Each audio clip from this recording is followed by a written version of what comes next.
Hello, my name is Allison. This is Jeremiah, my son, and the purpose of this video today is to talk about ADHD. He's going to go ahead and give an insight from the time he was little till now, how he dealt with his ADHD.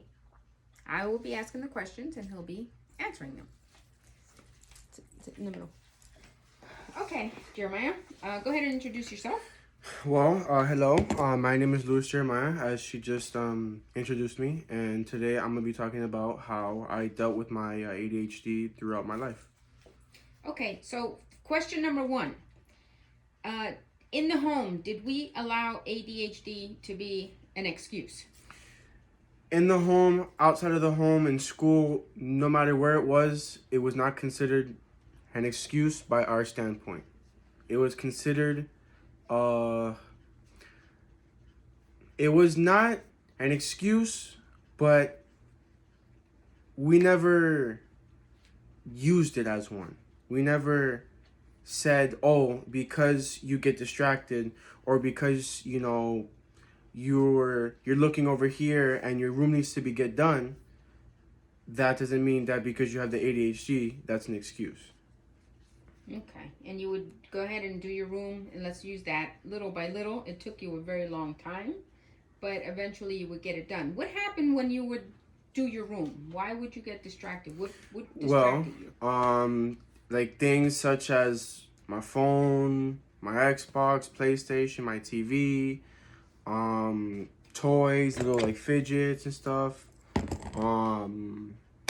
I guess like other people, like when they call me, or like if I had, let's say like I wanted like to go to the movies today, and it's 4:15 right now, and the movie is at 4:30.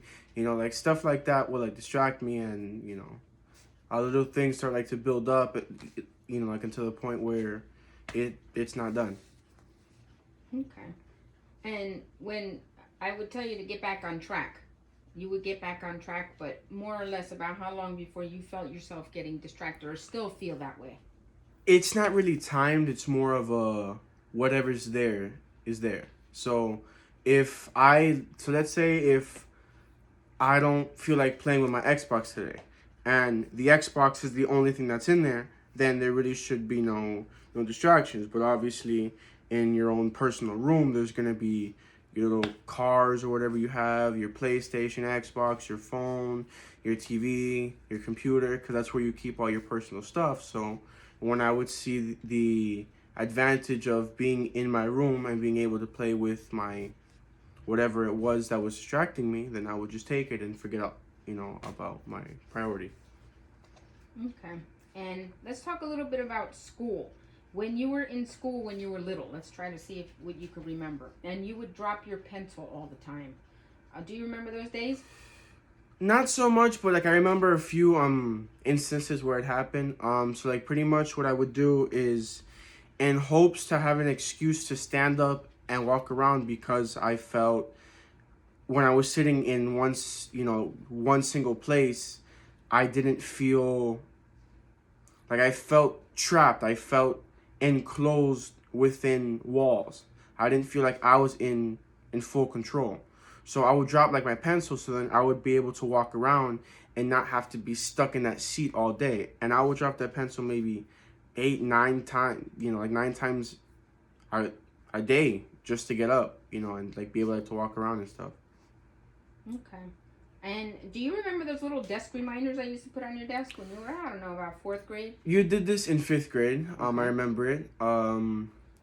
And it all started off with one, and I believe the one sticker said "You can do it." I believe that was one of them, and it just went from one to two, and then and then like to the point where my entire like desk was just full of the motivational little like pamphlets that you left. Yes, some said, some were motivational and some were just reminders for the classroom, like raise your hand, stop, before, you get out of your chair so you don't get in trouble.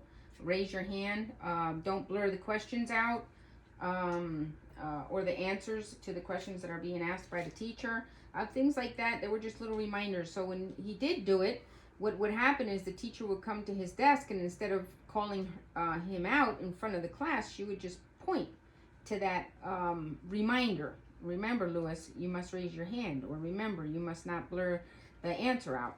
And that helps the children not always be in the spotlight. And that's why I did that.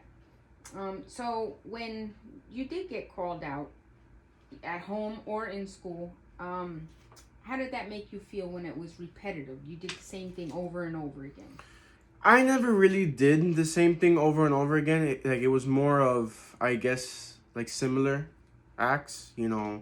If so let's say if my punishment was because I threw a pencil at a kid, and then the next time I threw, I don't know, a napkin. So it's like the same thing, but with like a different form. So like I never really did the same thing again. So if my punishment was for throwing the pencil, then I wouldn't throw the pencil again. But if I did throw something at him, it would not be the pencil. It would be something else. Okay. For example, not saying I threw anything at anybody. Right. Okay, so let's talk about that. So when you were little, because it didn't happen as you grew older after puberty, but when you were little and you would do silly things and I would get called to the school, you didn't know how fast I got there because you were a kid, but I would get there within 30 minutes of the call. And I'm going to let Jeremiah say what happened in those rooms, and then I'll take over from there for this topic. So when I got to the school, Jeremiah, and you were sitting there, go ahead. Well, by rooms, she means the principal's office. I would get sent there for whatever act I committed, whether it was, I talking back, being rude to like another student, or, like maybe like with like the dropping the pencil and standing up so many times. And I would have to go into the office as soon as my mom had arrived to the school, and I would have to explain to her in detail, word for word, what happened, because I know if I don't, then the principal is. And it's much better, like coming from a child than it would be from coming from her, because she might have worded it a lot, like differently than I did, and maybe even like made it sound worse. Okay. And then from that process, what would happen is we would look at each other, meaning the person I was meeting with and myself, and to because we were happy that he was honest about it. And then we talked about why it was wrong, what he did, whatever it was. Usually it was minor things, and that is absolutely true. He never did things twice. It was always once. And then we would address it this way. He would have to apologize. He would have to explain to me right there before the meeting ended, why it was wrong, what he did. And then when he would come home, I would either put a video on, depending on how important the issue was, or he would have to write an apology letter to the person and then tell me what he learned from that experience. And that's why it never happened twice. But yes, so the next question is, when you were in school overall and you were sitting on your desk and you were trying to do your work, how difficult was it? It depends what class it was. Like if it was a class that I was highly interested in, then I would really have no problem with being distracted. I would be more invested into the class. But let's say like if it was a class that like I didn't know, for example, for Spanish, I was never really good at Spanish like when I was younger. I would try to go to the bathroom or like turn around to like talk to somebody, because the class really didn't play an interest for me. It wasn't something that I was looking forward to. So when I would have to take the classes that I was not looking forward to, I tend to get more distracted because I'm not a fan of the class. Okay, so that was one of the questions I was going to ask, actually, in detail. When you found something hard to do, how did you handle it? Clearly, they get distracted. With my son, he just didn't want to do it. You would know by his actions. He just wasn't interested in it, and no matter what it was, and it was because he didn't understand it. So these children really, really need to, be looked at as, hey, listen, they need help, because sometimes they just don't understand, like other kids, they learn their own way, and maybe one way the teacher was teaching them was a different way where he needed to be taught. And that's how I pretty much had the school understand that that's what he needed. So I gave Lewis medication from the time he was 10 to 12 years old. I'm going to let him give you a little insight on what the medication, it was Vyvanse, 20 milligrams. And then at the very end, he went up to 30 milligrams, but that lasted literally just one cycle.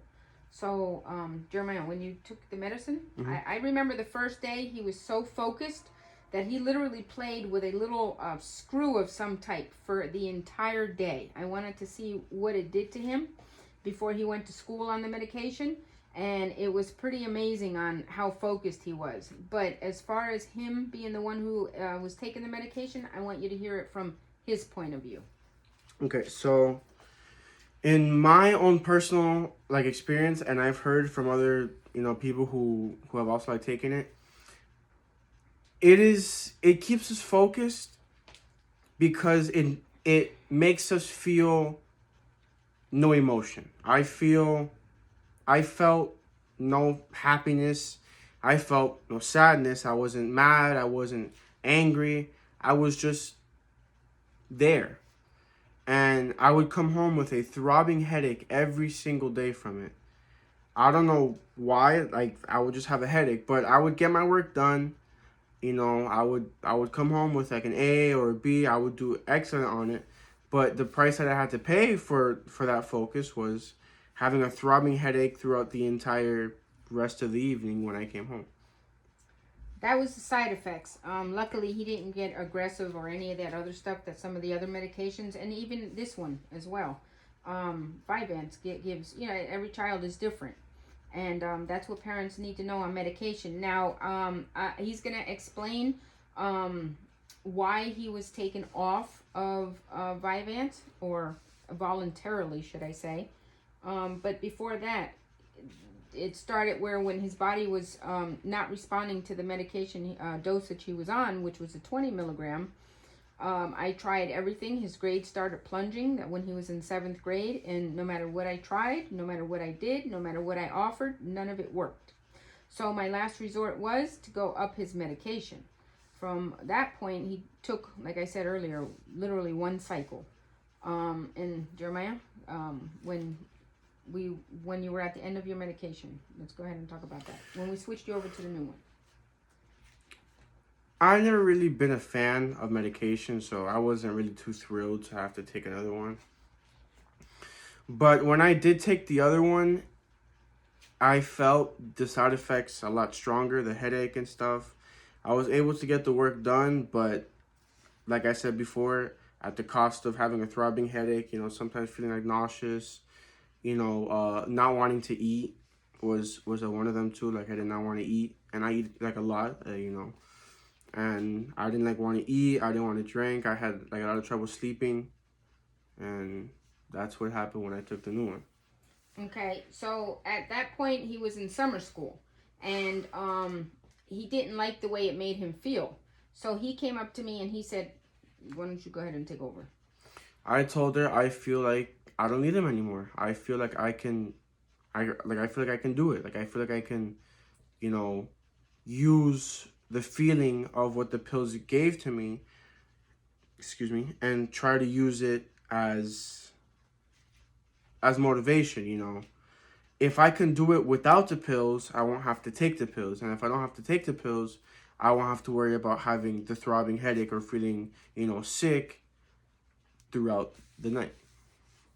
So we decided to go ahead and give it a try. And I've always kept him motivated throughout his whole life. He's always, when he was small and didn't understand, the reading and all that good stuff, I would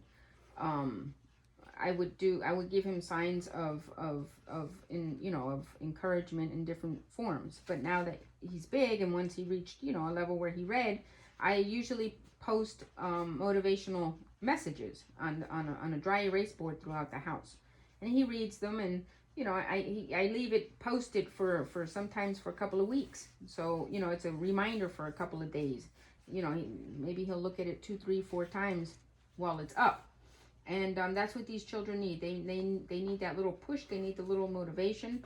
And so when you get overwhelmed, I want to know, I want to like see on the inside of your brain. I want you to explain, like, now that you're bigger, because we talked a lot about when you were smaller, but now that you're bigger and you're in 12th grade, and I want to talk about how does your brain function, but also the struggles that you're having now in school with you getting low grades. I want you to explain why and what could help you. I mean, the simple like answer, which I'm gonna make it very quick and simple, is lack of motivation. I don't feel, like it's like which for all you people who are about to like enter high school or stuff, it's a slap on the desk, work, here you go, and that's it. It's no explaining it thoroughly, and like trying to make it enjoyable. It's so much about doing your work, it's done, and that's the end of it. No ifs, ands, or buts. So in other words, there's no explanation on the work. Well, no, like there is like an explanation, but it's not, like in middle school or like, oh, this is, this is Pablo, and Pablo has, like 6 apples. If you take away 2, how many apples do you have? It's more of a, okay, he has 6 apples and some are missing. You figure out how many are missing. There you go. Okay. So it's a lot more. It's a lot more serious about it. Okay, but so that makes you not motivated to do work? I mean, explain. Well, because when it's explained in such a dull and boring way, that doesn't make the class enjoyable. What like when I'm in a class like PE or in mechanics or like stuff like that where I find like a general interest in it. Okay. I do whatever it is that I have to do in that class because that's what I like. So when you sit down and this is important, and I'm gonna get back to the question is I want to know how your brain like works. But when you sit down and you open up a book, you told me the other day about the book. When you put it on the desk and you're ready to work and you're ready to read, what happens? It's just the thought, because I see reading as a chore. I see reading a book at school, or at home, like reading a poem, or reading a short story or a newspaper, reading, I guess like anything that's not a text message or something, I find it a chore. Because at the end of the day, I feel like I'm just looking at words on paper, and it just bores me because there's no action in it. Like when I'm like texting, oh, my fingers are moving, and I'm responding and having a conversation with somebody. But when it's on a book or something, it's just just looking at black ink on white paper, and I feel no like motivation when even like when it has like pictures and stuff. I don't feel like I'm enjoying it. Okay. So what did you find helpful to be able to do your work in school? Like with the accommodations. I had him a 504 plan. Some children have IEPs. In his case, he was able to mainstream. So he just had a, like I said, a 504 plan. And I'll do a separate video on that with everything because I don't want this to go ahead and like linger more because I do have more questions for him. But and I accommodated whatever he was struggling with, but I didn't take away homework, and I didn't take away a couple of the things because I thought he was capable of doing it. It was just he needed somebody there to guide him, and that's what I did. So when you were sitting at your desk, what helped you? Like what motivated you to get the work done? It's based more off of what the lesson was about. If the lesson, so let's say like if the history lesson was about the first car, I might be really intrigued in that. If it's about a scary story, because I love scary movies and scary stories, I might be more intrigued. So it all depends on what class it is and what the lesson is. Okay. And did the teachers ever like? Do you, in your mind, because I'm gonna ask you again that question, because I want to know how your mind works. Did they ever like try to take the real time out to make you understand, or how was it when you didn't understand something in class? I mean, which this was an issue for a while, but I had a fear of speaking up. I mean, like obviously now, like I just get up and walk to the teacher, be like, "Look, miss, I don't understand this." But like before, I would be scared and, excuse me, I would just sit there and I wouldn't get anything done. And are you still that way now? How are you now? I mean, now it's a lot like better because I can speak up about the issue that I'm having and let the teacher know that I'm really struggling right now. Okay. And now that question that I asked. Explain to us on a daily basis how your brain functions. In other words, I tell parents it's like having a kid or a person drink 10 cups of coffee. Their mind goes 100 miles a minute. But I want you to hear from somebody who actually experiences it and knows about it. It really like depends what your surroundings are. If I wake up in the morning and there's no distractions, hop in the shower, get my phone, keys, and book bag and head out the door, okay. But if people are like texting me and stuff, and then I get like distracted, and then that starts off my day as a distracted day, and then I go to school, and because they're still texting me, I get distracted on my phone again. So like it's all like depends what the day has for me.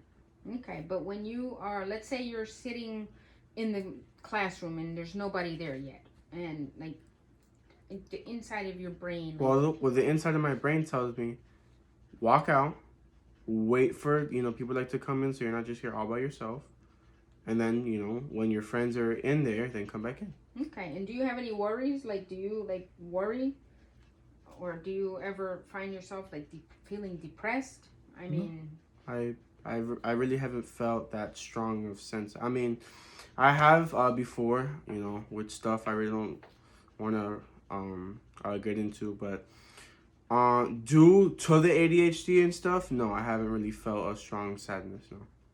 Okay, and throughout all the years, I've always watched out for that very closely. Based on your past experiences as growing up, what was and is, maybe it's still longing, what was your toughest challenge to get over? Distractions. Okay, and talk about that. I just found the distractions the hardest because obviously if I'm distracted, I'm not paying attention. And if I'm not paying attention to whatever it is, whether it's texting, whether it's handling, car tools, I can hurt myself, I can fail the class. Okay. So when you get like distracted, how do you does your teacher have to call you, or do you know how to? It's more of a slap in the face with like reality, more of a, okay, I'm still in class, let me get off my phone. Okay, so it's self-realization. Yeah. Okay. So what advice can you tell kids up from little kids all the way up to 17-year-olds like you, about what you've been through, your experience, and how you've dealt with it, and what advice you have? All I really have to say is over time, it becomes easier the older you get and the more you know about it. And, just like anything, just like when you ride a bike, at first you might have no idea how to do it.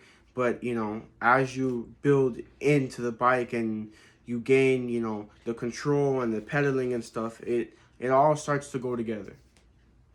Okay. And, okay. So, talk about the reward system real quick. Can you explain to them what the reward system was it is a system where if I do good, I get good. If I don't do good, I don't receive anything. Right. So I don't take away, I just don't give. And that's when I'm going to go ahead and step in. And I just want to talk about The reward system. Listen, he's 17 and he's still on the reward system. I believe in it. I raised him that way, and it's going to continue that way until he's of age, of course, which is not far away. But the reward system worked magic in my home. It worked wonders in all aspects, but I knew that it took patience and tweaking and trying out and the whole 9 yards. And, I used it for many reasons. And again, I still use it. But one of the things that I set up was, one of the things that I learned about was behavioral books. Now, behavioral books I have for all different reasons. One is for reading. I'm just going to drop them on the floor so I don't waste any video time. One is a classroom book, and then I'll explain to you what they're about. Okay, one is a behavioral book. Okay, one is just a simple reward book. And there's all kinds of books that I've used. Okay, and what I would do is I would have them in the home and I would have them with the teacher. Now, I would supply everything and I would explain to the teacher, listen, our goal is to educate my son. He's a student. So if that means that we work together successfully, my son is going to be successful. So thankfully, they all, in the beginning, it was a little pushback, but hey, they're the school. So I just kept on. I said, you're the educators. You have to educate my son the way he learns. And that's it. And I didn't accept anything lesser. So the very first task that I gave my son to do was when he was almost 8 years old. And that was right after he was diagnosed. And I started learning about the behavior system. So he couldn't sit at the table to eat. He would have to take a spoonful and run and jump. And, I didn't think of anything abnormal. I just always figured he was a boy. But when I found out, that was the first thing I worked on. So I implemented the reward system. And I don't remember exactly what I offered him back then. But I worked on it for 2 months. That I know. And it took about 8 weeks before he was able to sit at the table every day and eat his food. And then once he was done with his food, I would go ahead and let him get back up and, go watch TV or something, not just sit at the table because I knew it was boring for him. So that was the very first thing. The second thing I worked on him was him dropping the pencil. So yes, as he explained, him dropping the pencil was a way for him to get up and actually make a turn around the desk so he could expel some of that energy. And he would do it because he knew that his body needed to get up. And that's what happens with ADHDers. They're so fidgety that all that energy just keeps building up until they can't no more. And then they do silly things that for some of us, it's out of line. You're not listening. You're annoying. You have discipline problems, and it's really not. It's that they need to expel that energy. And it's really important that parents and educators alike understand that and give children that fair opportunity to expel that energy that they have. And all it takes is just a little walk around. That's it. Some could carry stress balls or the fidget spinners such as this. I mean, I've supplied my son with all kinds of things. The desk reminders, the reason why I used them was, again, as mentioned, so he didn't have to have his name called out. And they could be tweaked to your, whatever you need your kid to focus on. And I think it's a great way. The behavioral process, what I would do in the home, I made sure it was the same as we were given in school. So in school, he would come home with, if he did good in school, whatever, if it was a classroom behavior book, if he behaved, whatever it was, the teacher would communicate with me. If he got a buck and she would write a positive note in there, then I know he had a great day. If he didn't get anything, then I know he didn't have such a great day, and I communicated why and, what was the problem and worked on it. So it's been a really, really, really hard, long battle, but I was so engaged in his education and his well-being and knowing that I wanted him to grow up to be a successful a person to society. I knew I had to work on it then. So I had therapists and in the home and in school, but I also practiced therapy on my own here with him, and clearly it worked. And I call it I call it ABA therapy, applied behavioral analysis. I mean, I just applied everything that would motivate him to do better, and I would never take, I would just never give. So what happens is, children in general, they want to see positive. They don't like negative, just like as adults don't like negative. So if you give them positive, if you give them a reward for doing good, they're gonna feel happy. They're gonna feel accomplished, and they need to know that in order to get a reward, they need to do good. So if they don't do good and they know about the reward, well, then they don't get anything. You just don't take anything away, because when you give a kid negative, they remember that, and it makes them feel down, just like we would feel down if a boyfriend breaks up with us, or a girlfriend breaks up with us, or a husband wants a divorce, or whatever it is, or you get fired from your job, whatever it is. We don't like to feel down. We don't like to feel low. Well, children don't know how to process that like we adults do. So it's a lot harder for them. And just imagine the process of the thought process of a child with ADHD. So it's a lot harder, and a lot of people don't understand that. And that's where a lot of the failures of these children not getting help come in. And it doesn't go away. It's just what happens is they're not getting the attention that they needed, that they need, such as therapy and that extra understanding and maybe more accommodations. They're just thought as children who misbehave, who are lazy, who don't care, and it's not. And if kids are like that, one must look into it. Why? Okay. Now another thing that I had worked on with my son was this blank piece of paper. I know it's blank now, but we've used many of these, and he had horrible handwriting, horrible, ferocious. And I sent him to therapy for 2 sessions. And my daughter had taken him, and I said, I want you to observe very closely what they do so we could implement that in the home. So what happened was she did just that. So now I know how they were doing it. I bought him the little pencil holders and the special pencil for handwriting and all that good stuff, and I gave him 2 weeks my dry erase board motivator, which I have them all over the house. And they always have uplifting messages. Never do you write anything negative to anybody, but be very cautious. Always, you want to build your kid. You don't want to break your kid. Okay, that's really important. You want to build your kid up, and they'll never fall into depression if you always keep their their spirit high. Always let them know that you believe in them. Always let them know that yes, you did wrong. Let's see how we could avoid you doing wrong the next time. You didn't get a good grade on this. Okay, fine. But look how well you did on this other.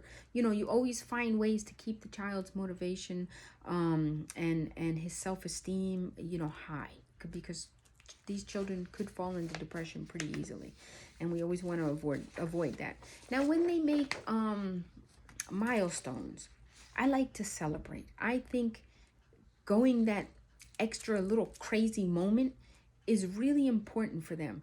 To us, to family members, to people on the outside who don't understand, they may think this is the most silliest thing, but I don't, because I get their brains and I get it. So I would give awards of all kinds, okay? And it keeps them boosted. It keeps them their morale high. I mean, it's a good thing. It's a positive thing to do. And always let your child know that they're loved, that you understand. Let them always feel safe with you. My son always felt safe with me. He always knew that the consequences. He always knew about consequences, so he never really lied to me. I always gave him shelter, but I always taught him that you need to do the right thing. There's consequences for every move. And when you're 18, I've told him it for years and years, and I still tell him it. When you're 18, I can't fend for you anymore. You're on your own.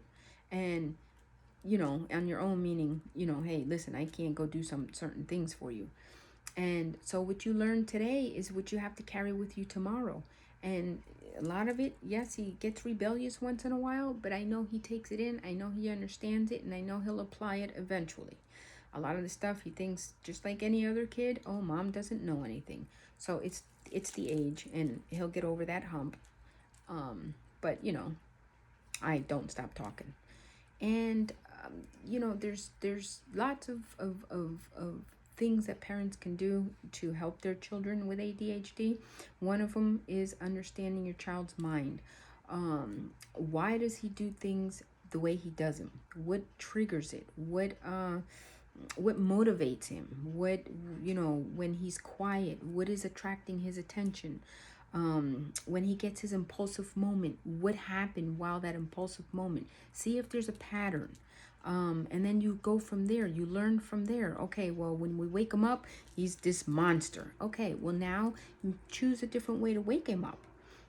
Or let's say he doesn't do his homework. As I mentioned earlier in the video, these children, when they don't understand something, they pull away from doing the task because they don't understand. It's hard for them. They're not grasping it. So maybe the way the teacher taught them it, they didn't get it. So you have to tell them a different way. And, these children, they all have their own learning ways.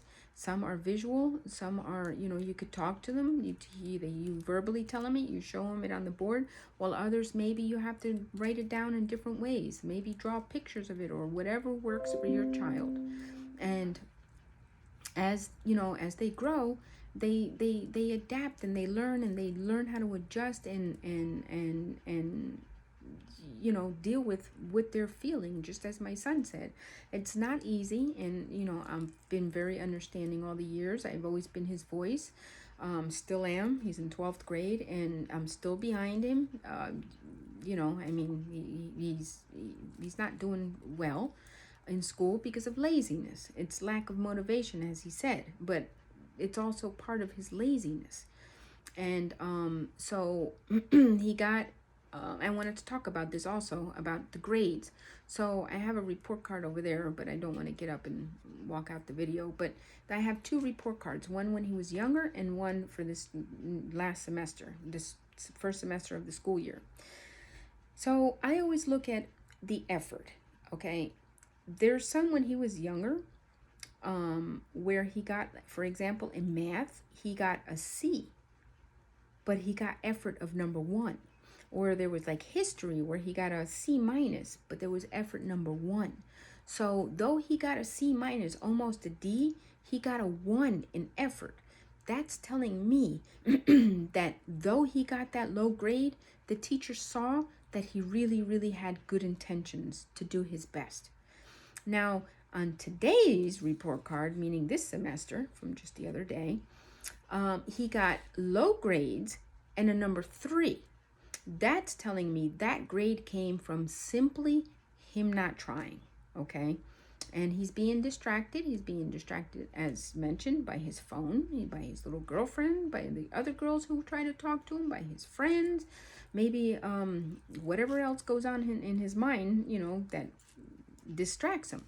So it's not like it was back when he was smaller. Now he thinks 12th grade is the last year and I got all my credits and I don't have to do as much, but in reality, he does. So I'm in that battle with him, and it will be over soon. I communicate with the teachers. I've always communicated with the teachers. I've always been very engaged with the teachers. As soon as something goes wrong, I'm immediately there. And, I attack the problems. As we said, the problems only happened once. He never repeated anything in his entire life twice. And I think it has to do with how I handle it and how he knows I'm going to handle it, and, the way I've done it. And that is making sure he gives his apology, what he learned from it, and how is he going to prevent it. And that's all by videos and writing and, verbally talking and all that good stuff. So in a nutshell, parents, if you have a newly diagnosed child with ADHD, be their voice, be their understanding, be their shelter, be their comfort, because you're the one person who could fight for them. Nobody's going to fight for them like mom. And as long as you know what works for your child, and you get involved in many different groups that you can to learn about ADHD. Go to seminars, go to webinars, and it's going to be a benefit to you. Study your child, study him, see what triggers him, see what ticks him, see what makes him happy, and those happy moments for the reward system. Listen, the reward system is a powerful system, but you must be consistent, you must be patient, and you must really read between the lines. Like, for example, my daughter is I have 3 grandchildren, and I'm teaching my daughter how to do the reward system. So we'll be talking, and my granddaughter in the background, one of them will say, "Oh, mommy, I want this and I want that." I'm like, "Stop, Ashley, stop. You know what to do with that." And what I'm teaching her is, they want that. Okay, they want that. Well, the one little girl, she is ADHD, so who better to know about it than grandma? I'm trying to implement, again, the reward system for her. So I told my daughter, use what she just said as power. So she's struggling with her alphabet, and she just can't grasp all the letters. So I told her, use the reward system, and you're going to see how much more effort she's going to put in, because she always wants to go play, because learning school is boring. For ADHD kids, school is extremely boring because there's no movement. It's all books, as my son said. Well, a lot of it, except for last year when everybody was on Zoom. But so it's difficult for her. But when you implement that reward system, the kids put a little bit more effort into it, and they try even harder. And I know it doesn't overwork them. It's an achievement for them to help them in the long run. So this hard moment that you think you're giving them, oh, but why should you have pushed them more than they need to be? No. Once they get to that hump, get over that hump quicker, the easier it's going to be in the coming grades to come. Because, okay, she doesn't know her alphabet in kindergarten. Well, what happens in first grade? Well, first grade, the other kids know how to read already because they learned it in kindergarten. But my granddaughter, she may not. So what do? You have to implement that reward system and go ahead and try your very best. And to her ability, she will learn at her time, but it will be in kindergarten. And you do 1 or 2 letters at a time. You don't do the whole alphabet. And so whatever tasks you're going to work on in the reward system, you do them one at a time. As I mentioned earlier, the first task I did was sitting at the table. The second task was him dropping his pencil. The third task was handwriting. So when he went to the handwriting, I don't think I finished. When he went to the handwriting therapy, I offered him, once I got all his pencil and all that good stuff, I offered him a trip to Disney World. I said, if you could do your handwriting, because I knew he had potential. I knew he could do it. He just did it so fast that it would be sloped, and the letters would literally be one on top of another. So he didn't give it spacing, and he went slanted. He didn't stay on the line. So I offered him that trip. In 2 weeks, if you can get it, we will go to Disney. And I was already going to take him because my daughter's birthday was coming up. So it wasn't like I just went out and threw all this money out just for him to learn handwriting. But what did he get out of it? He got out learning that he needs to write straight on the line and that his letters need to be spaced. So I gave him an extra boost, so he's not so far behind when, as school goes. So he won the trip, of course, to Disney World. And that was probably the biggest reward in the very beginning, when I saw that this thing really works. And from then on, I just went over. I mean, if he does good things, I get him little medallions. I give him praise. We do all that good stuff. So when he was in 7th grade, when he decided, that's when the medication was going, his body was already used to it. Nothing worked. I offered him a PS4. Nothing worked. So he almost failed that year. He had to go to summer school, and that's when he decided that he no longer wanted to take the medication, and because he had tried the 1 dose, the first cycle, and he didn't like it. So we agreed, and he got A's all the way through for the next 3 years. Then he got into high school, and he kind of slacked off again. Again, because of laziness, not because he wasn't on medication, because he knows what to do, he knows how to do it, and he knows what it takes to do it. He just sometimes prefers to put his attention somewhere else. And that's what these kids do also. But you know, when that year ended and he started 8th grade, we offered him the PS4 again. Well, that year he was able to do it. He got he got A's across the board. So what we did is we had a ceremony, literally a ceremony. I got the PS4, I got his TV, I got all the little trinkets that go with it, and he was able to earn it on the last quarter of the school year. He did great, so he earned it. And he saw how powerful things are if he does good. And he was so happy to get that PS4 because he really worked hard. And our kids, we don't want them to work harder than they need to, but to get them over those humps, we need to push them a little bit more to their ability, never more than what they could handle, but you need to know their ability and how far, and use all of those rewards, all those toys that they want, all those games that they want, all those little things. Use them all as rewards. It's not torturing your kid. Trust me, it's not. Once your child is fully, you know, like where he needs to be on that task, then you don't give the rewards for that anymore. After he was able to sit at the kitchen table, that's it. No more rewards for that. It became a normal thing. The dropping the pencil, no more rewards for that. Writing, that's it. He got his Disney trip, and so forth and so on. Now that he's 17, his rewards are, you give me good grades, I deposit money into the account for a car. And it's up to him to get it. I have nothing to do with that. I'm doing my part. He must do his part. If it comes out successfully, he's ahead of the game. If he doesn't, then it takes longer for him to get a car. And that's just the way it is.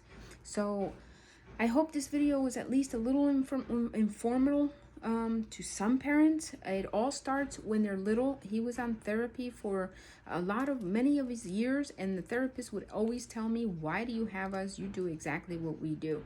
And as a matter of fact, I introduced the therapist who came to my home the reward system, and they passed it to parents and were very happy and successful with it. So, and I didn't invent the reward system. I just used the reward system to my advantage and tweaked it to my son's needs and what worked. And hey, listen, 11 years later, and it's still strong. And he tells me all the time, he knows no other way but to earn stuff. So this is another very important thing before I close. So you look at the reward system. Some people will think, oh, but all you're doing is making him think that he's going to get a reward for doing something. But you know what? It doesn't work that way with those children. My son, for example, tells me, and the whole family knows, he doesn't like anything for free because he's so used to earning. So if he's going to go to your house and spend the night, he needs to contribute to his stay. In other words, he doesn't want to go to your house and just chill at your house, fall asleep, wake up, and leave.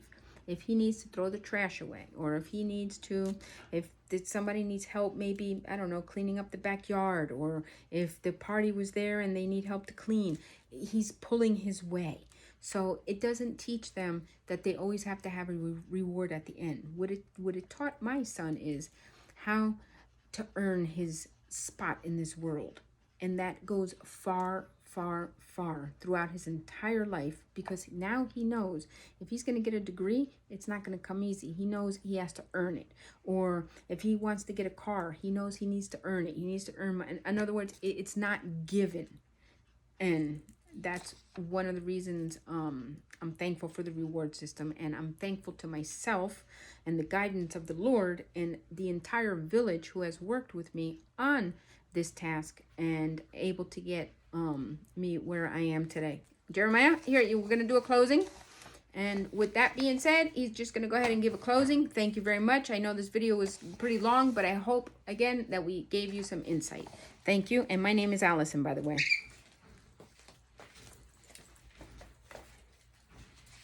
Hello, I'm back, guys, and I just wanted to say, thank you for watching our video, and I hope I helped some of you guys out who had any of the questions that I was asked. And if you guys need help with anything else, you could always shoot her a comment or a message through Facebook, Instagram, through her TikTok. Okay. So with that being said, I hope you guys have a wonderful day. And let me ask you one question. Who has been your biggest supporter throughout your whole entire journey? you. And why is that? How do you think I've handled you? Roughly. Speaking honestly. Roughly. Okay. Like, but hard. You've been able to, without the help of my father hasn't really, like been around throughout my life, and she's been the only one who's been there.